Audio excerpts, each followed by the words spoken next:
এমন টাটকা জিনিস অনেকদিন পর পেলাম, দেখে লোভ সামলানোই মুশকিল। গুড মর্নিং সবাইকে। কেমন আছো সবাই? আমি তো খুবই ভালো আছি। সকালে ঘুম ভাঙতেই শুরু হয়ে যায় আমাদের প্রতিদিনের কাজকর্ম। বিছানাটা একটু গুছিয়ে ঘরটা সুন্দর করে ঝাড়ু দিয়ে নিলাম। ভাবলাম একটু মুছে নেই ঘরটা, কিন্তু তারপর আর ইচ্ছে করছে না। সকাল সকাল ঘরটা যদি একটু গোছানো থাকে দেখতেও ভালো লাগে আর দিনটাও ভালো কাটে। সব কাজ সেরে সোজা চলে এলাম রান্নাঘরে। চা বানানোই আছে, শাশুড়িমা চা বানিয়ে রেখেছিল, আমি ঢেলে খেয়ে নিলাম। চা খাচ্ছি আর ভাবছি আজকে কি রান্না করা যায়।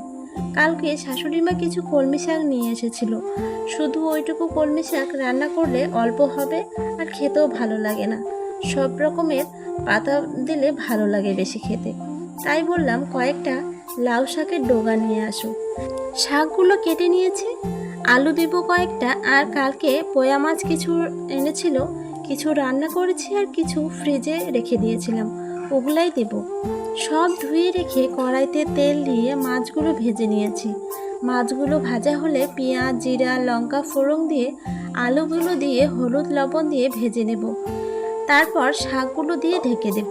খুব বেশি মশলা না দিয়ে একদম সহজ আর মাখা মাখা করব।